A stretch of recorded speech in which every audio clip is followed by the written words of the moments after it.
Llevo estudiando, investigando y escribiendo acerca de los judíos en México desde hace más de 30 años.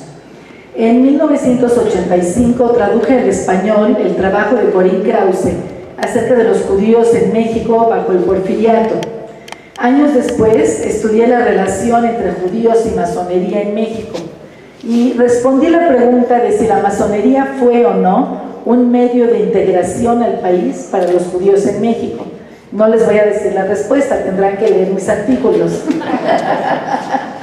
Comencé a estudiar los vínculos entre los judíos de México con sus correligionarios estadounidenses para mi tesis doctoral dirigida por el doctor Lorenzo Meyer. A lo largo del camino, el doctor Meyer dio muestras constantes de sabiduría, tolerancia y paciencia, más allá del deber. Aprovecho para agradecerle su apoyo incluso hoy, en que aceptó venir y perderse en el día de su cumpleaños.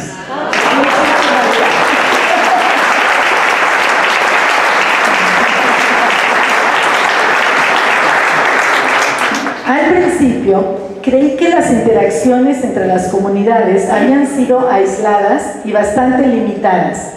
Por eso decidimos elegir entre 3 y 5 de estos encuentros para tener suficiente material de estudio. Comencé con el caso del Comité Mexicano contra el Racismo. Este fue un comité que operó en México entre 1944 y 1946 para combatir el racismo y fomentar la buena voluntad de México a Estados Unidos. Al estudiar este comité como parte de la lucha contra el fascismo en México, descubrí que había sido organizado, financiado y operado por judíos de Estados Unidos.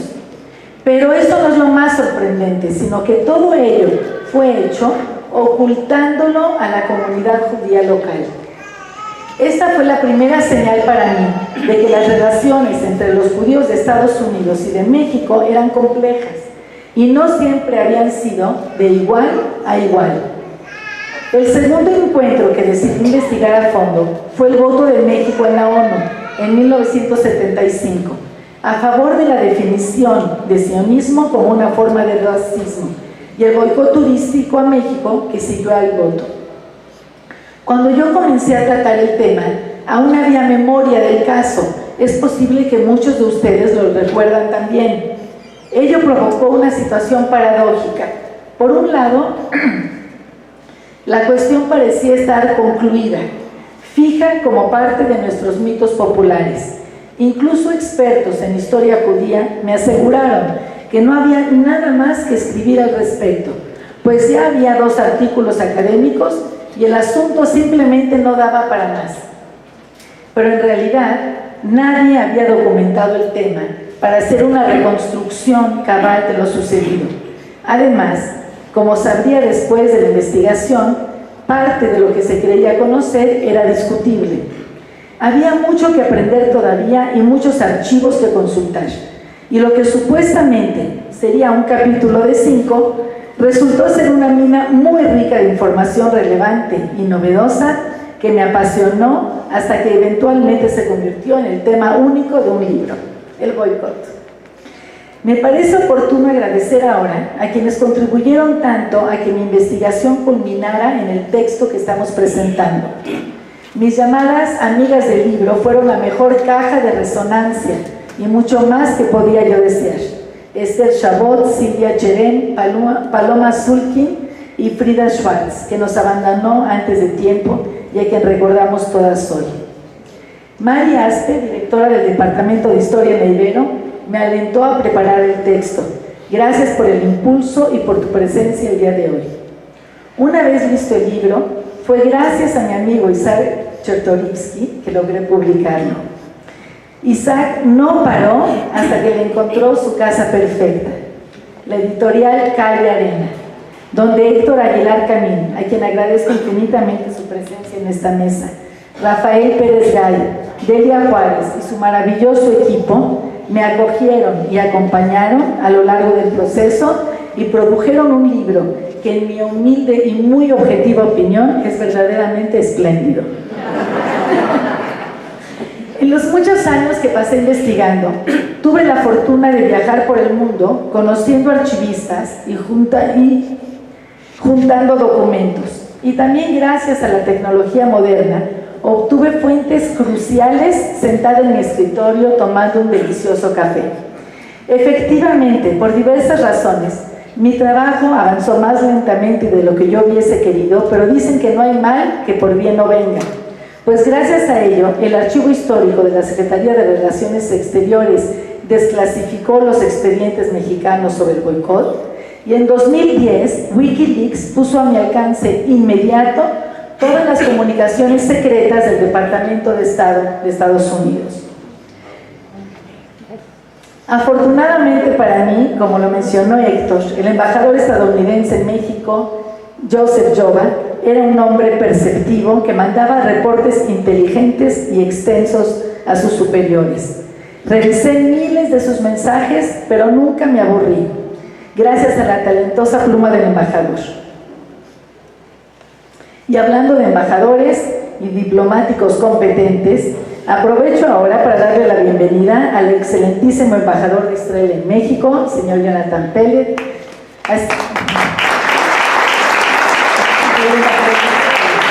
así como al embajador Walter Astier Burgos, que nos honran con su presencia.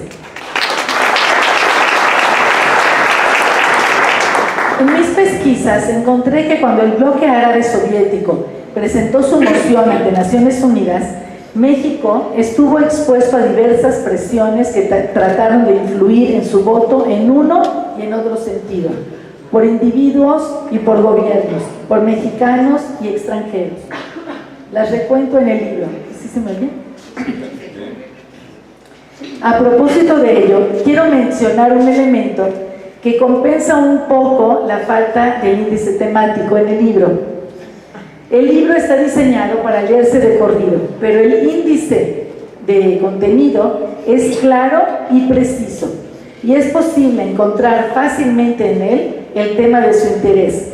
Además, cada apartado puede leerse de manera independiente. Regresando al voto de México, últimamente tuvo éxito la presión de aquellos que pedían un voto contra el sionismo, porque era más afín a la retórica antiestadounidense del régimen y a los intereses personales de Echeverría. De manera que cuando fue el voto en la ONU, el 10 de noviembre de 1975, México votó a favor. Cabe mencionar que la Alianza Internacional para el Recuerdo del Holocausto, IHRA, integrada por más de 30 países, dentro de su definición de antisemitismo, incluye al antisionismo. Y de hecho, la resolución antisionista de la ONU fue revocada en 1991 y México fue patrocinador de la revocación. Sin embargo, para nuestro tema, lo relevante es que en 1975 la resolución sí fue aprobada en la ONU, pero ese apenas fue el comienzo de nuestra historia. Al día siguiente de la votación, se organizó una protesta en Nueva York. Los activistas no estaban seguros de juntar siquiera unos miles de personas. Por eso anunciaron a la reunión como un mitin juvenil. Sin embargo, la realidad rebasó todas sus expectativas. Asistieron 200,000 personas en el centro de Manhattan, y eso que además hubieron reuniones locales similares en muchas otras ciudades en Estados Unidos. Por una confluencia de factores, el voto había afectado profundamente al pueblo estadounidense. Las manifestaciones no satisficieron la indignación popular, sino que al contrario, la enardecieron, y fueron seguidas por numerosas cartas de protesta enviadas a las representaciones de México en Estados Unidos y al presidente Echeverría en lo personal. La cantidad de cartas que se distribuyeron para firma fue mínima. La gran mayoría son misivas manuscritas por hombres y mujeres individuales, y las hay incluso de niños menores de 12 años. Los textos son enojados, tristes, agresivos, incluso suplicantes, tan diversos como quienes los firmaron. En el libro presento algunos de ellos. ¿Y por qué reclamaban justamente a México? Los judíos de Estados Unidos sintieron el voto mexicano como una traición personal a cada uno de ellos que había visitado alguna vez el país, que había gozado de su típica calidez y que había contado con México como un país amigo. De este sentimiento de injusticia y traición surgió el boicot, como una reacción visceral y espontánea. Se ha propuesto o afirmado que fueron miembros de la comunidad judía de México quienes sugirieron que se hiciera un boicot turístico. En el libro demuestro que la idea del boicot no surgió en la comunidad judía de México, por el contrario, los líderes judíos mexicanos trataron sin éxito de detenerlo en numerosas ocasiones, pero así como nunca tuvieron la proyección necesaria frente a su gobierno para incidir en el voto de México en la ONU, tampoco tuvieron el poder necesario frente a la comunidad judía de Estados Unidos para frenar las presiones a las que sometían a México. También afirmo que el origen del boicot fue popular. De hecho, esta fue la primera muestra del poder de las masas de la comunidad judía de Estados Unidos. En el libro expongo los motivos por los cuales hubo una respuesta tan apasionada y vehemente de los hombres y mujeres de a pie, que de hecho incluyeron a muchos estadounidenses no judíos, incluso con origen mexicano. Eventualmente, las organizaciones judías sí se unieron al movimiento, asumieron el liderazgo y supieron manejarlo para maximizar el provecho. Fue así que en diciembre de 1975, a un mes de iniciado el boicot, llegó a México una comitiva de judíos de Estados Unidos invitada para verse en privado con el presidente Echeverría para evaluar si detendrían o no el boicot. No fueron los judíos de México quienes consiguieron esta entrevista, fue el mismo Echeverría quien la solicitó hasta que ellos aceptaron venir. Uno de los momentos más emocionantes de mi trabajo de investigación fue cuando conseguí la transcripción literal completa de este encuentro extraordinario que duró más de 3 horas. Quiero mencionar que a pesar de todos mis hallazgos, y esta es una de las características más apasionantes del quehacer histórico, este nunca se detiene. Apenas hace unos días, Emilio Rabasa Gamboa, que nos honra con su presencia y que es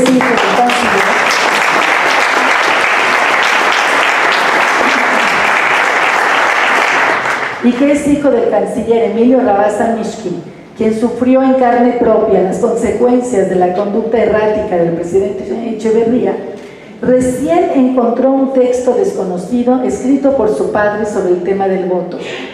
El canciller respondió con más de 50 páginas a la mención del voto que hizo Alan Ryding en su libro Vecinos Distantes. El primer reclamo que le hace a Ryding es definir el asunto del voto como un incidente. Pues, dice Rabasa, este no fue un mero incidente, sino un tema de relevancia nacional e internacional de y para México. En efecto, así como este asunto truncó la carrera política del canciller Rabasa, en el libro muestro que el voto de México acerca del sionismo fue un evento trascendental para todos aquellos que intervinieron en él. Y para muestra, basta un botón. El boicot comenzó una nueva era en las relaciones entre los judíos de México y el gobierno mexicano, pues la comunidad judía demostró que a pesar de contar con tan solo 35,000 personas, podía ser un interlocutor valioso que velaba por los intereses del país. Por lo tanto, paradójicamente, el boicot fue un paso importante hacia una ciudadanía mexicana completa. ¿Cómo y por qué? Todo está en el libro. Compren aquí. Antes de despedirme, tengo unos pequeñísimos pendientes. Esther me hizo favor de moderar increíblemente e introducir a todos los ponentes, pero nadie la presentó a ella y quisiera corregirlo. Esther Chabot posee una trayectoria de más de 30 años de publicar artículos editoriales semanales sobre temáticas diversas relacionadas con Medio Oriente. En sus columnas prevalece la claridad y destaca el intento de dar a conocer y comprender, mediante datos duros y una contextualización adecuada, realidades políticas, sociales, económicas y culturales poco conocidas entre el público mexicano y en general percibidas a partir de lugares comunes.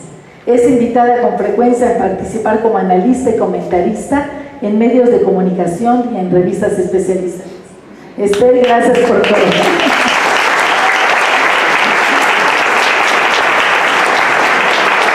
Por último, quiero agradecer muy especialmente la presencia de mis hijos, Shlomit, Natanel, Ori, mis hermanas y cuñados, Raquel, José, Sara, Tanjum, de mis sobrinos, Amijay, Tamar, Kelly, Ilan, y mil gracias a todos ustedes que me han dado tanto al estar acá. Termino con una reflexión.